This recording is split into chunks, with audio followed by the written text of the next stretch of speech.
All right, guys, welcome back to the Crypto Boys. Today we have an awesome episode, as always, talking about stablecoins. There is regulation going on right now as we speak. The banks are trying to get in with stablecoins, so I want to fill you in of what the newest news is and why it's so important to the crypto world. So let's get into it.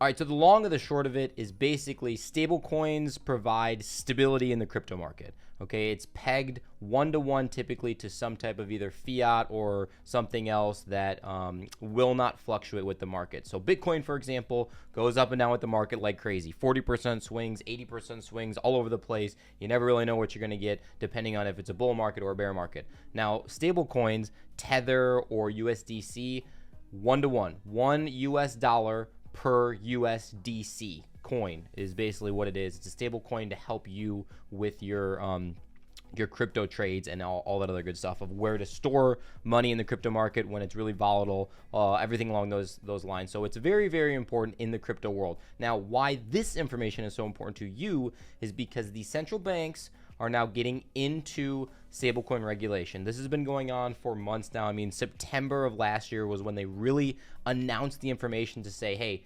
we're going to get in with the regulation of the stablecoin. We don't think it's okay for you guys to be using this money for the normal dollar of the crypto world. We want you to use our money.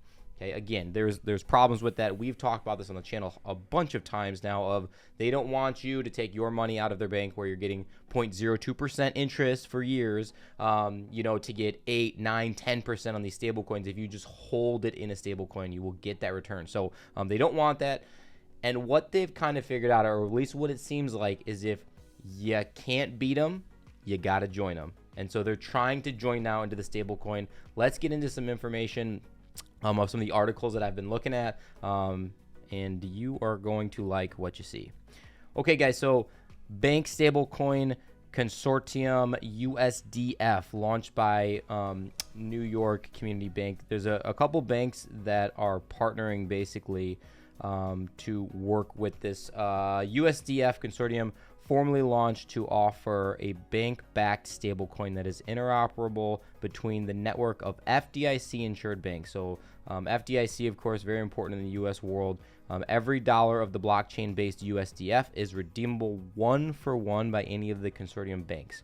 Now, that's something that I do want to get into here in a little bit, is that it is only redeemable one-to-one for any of these banks that kind of apply. And this article goes on further in depth to participate in this thing that they got going on here. The member banks have to be FDIC insured. That's one of the stipulations. They have to have at least $1 billion in asset, and they have to possess a satisfactory credit rating and have staff to deal with this actual action that they got going on here, right? So a couple stipulations for the bank to be qualified to be able to do this or issue this stable coin.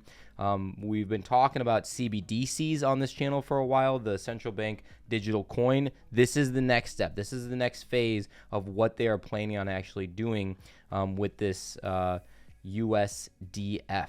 Okay, looking a little bit further into what USDF is. This is the intro to it. This is important, guys. So the USDF Consortium is a membership-based association of FDIC-insured banks. Okay, so their mission, talking about this here, they basically are saying that we want to get into an adoption and interoperability of the bank-minted stablecoin. Bank-minted stablecoin. That is like the opposite of what we try to achieve here in the crypto world is bank minted. That is extremely centralized. We're looking for more decentralization of you own your money, you do what you want with your money, you have your keys to your money here in the crypto world. This is saying, well, the bank still owns your money, you just make sure that you run it through us, all right? Well, that's kind of what we're getting away from here. But, for the most part, the only way, in my opinion, for the banks to say, hey, we really want to get into the crypto world, we want to be part of this stable coin, they can't do it. They're having a really tough time to figure out a way to get into it. The only way I think that they've found is getting a stable coin that you have to go through to now buy into crypto. So what they're thinking is, for you to buy any crypto, you have to buy this stable coin from us so that we know that you're buying it, and then you can go buy your crypto and go do whatever you want with it. So it's a way to regulate what's going in and out of the crypto market.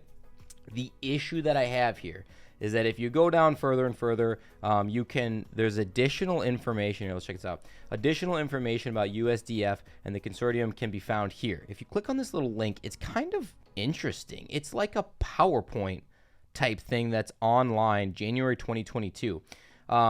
There's some good information here. This is funny right here. Check this out. A new 24/7 365 bank.